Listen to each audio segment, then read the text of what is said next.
24 years ago, Gladiator brought the Roman ideal of ultra-masculinity roaring into the mainstream, and did it with a chiseled and ripped Russell Crowe in a Best Actor winning performance and a Best Picture winning historical epic. It was only 6 years later that we'd get this idea taken to the ultimate degree with Zack Snyder's 300. I think Gladiator is still the best historical action film ever made. So much so that I saw it twice the same day. That's how much it blew me away then, and still does to this day. After years of wildly conceived sequel ideas, Ridley Scott returns with Gladiator II, a well-conceived, highly entertaining, opulent spectacle that is missing a couple of key ingredients to fully restore the glory of Rome, but adds one that nearly does it on its own. For one thing, Gladiator II doesn't have Russell Crowe, and you just can't replace the sheer dynamism of his performance as Maximus.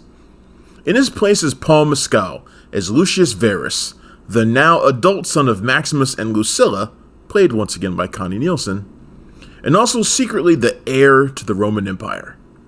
Mescal is a more thoughtful, considered actor than Crowe, and he doesn't quite have the same charisma, but he's gotten himself into incredible shape for an intense, physical role, and he's still one of our best actors in the world. There's tragedy buried deep in his soul, seen in his expressive eyes and heard in his measured speech. It's a great role for Mescal that shows what a diverse actor he is already in such a young career.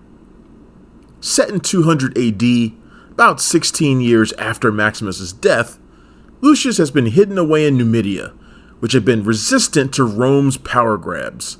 But when the small African region is under siege by Roman commander Marcus Acacius, played by Pedro Pascal, in a huge battle, Lucius loses everything, including his freedom.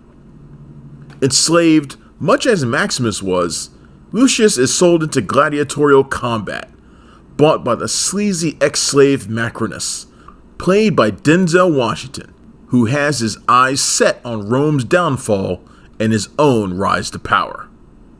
Let's just be real, Denzel is the thing that elevates Gladiator II so tremendously. I mean, he's clearly relishing the chance to play the bad guy. It comes around so rarely.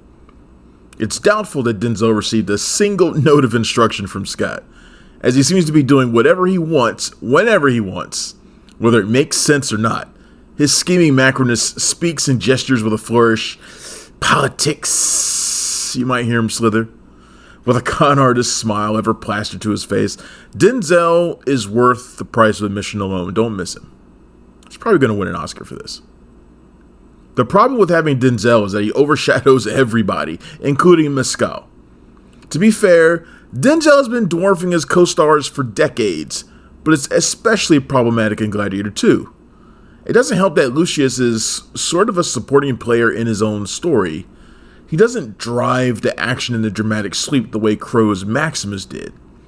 It's fair to say that we get as invested in Maximus' Machiavellian tactics as we do Lucius's unfocused journey, which starts out as revenge but whips on a dime to something else entirely and something more heroic. The other thing Gladiator II is missing is the old Ridley Scott, who is more bloodthirsty and crafts a film that's less serious-minded than before. Reunited with Hannibal writer David Scarpa, Scott once again leans hard into black comedy with the Caligula-like psychosis of Roman co-emperors Geta and Caracalla, played by Joseph Quinn and Fred Hechinger, respectively, who literally monkey around with the fate of Rome in their hands. It's quite silly. We're expected to see them in the same light as Joaquin Phoenix's deranged Commodus, but he was a believably spoiled, power-hungry tyrant, whereas these two are like cartoons. Scarpa's screenplay sticks very closely to the rhythms of the prior movie, but is smaller by comparison as events turn much quicker than before. Scott manages to recapture that old Gladiator feeling again, though, by repurposing much of Hans Zimmer's score and bringing back cinematographer John Matheson. Matheson's return is appreciated for capturing the grand scale that Scott favors, while bleak scenes sending Lucius into the afterlife are gorgeous and show such a stark contrast. The Gladiator battles are also similar in a lot of ways, with Scott proving that he hasn't lost a step in framing massive set pieces. They're still extremely gruesome, but the biggest and best battle actually happens much earlier in the film as Lucius defends his homeland. Pascal is also good in this sequence, looking every bit like a powerful Roman conqueror. Marcus is one of the more tragic figures in the film, as his relationship with Lucilla puts him right in Lucius and Maximus's crosshairs. Thinking about where Gladiator II started from to how it ended up, Scott deserves a ton of credit. I can't think of anyone who thought there needed to be a sequel, but Scott has managed to pull off a gorgeous, thrilling epic that crowds will be happy to champion and see multiple times in IMAX. While it doesn't have the same Best Picture aspirations as its predecessor, there may still be gold in its future, especially for Denzel. Clocking in at 148 minutes, the film has clearly been edited down to preserve a much longer director's cut, as Scott always does. You can sense it most in the final act, and it'll be interesting to see what was dropped in the extended version. When Gladiator II comes to a close, you're left with the feeling that Scott has a third and final movie in mind. If that happens, Scott is going to have an incredible trilogy that he'll forever be remembered for.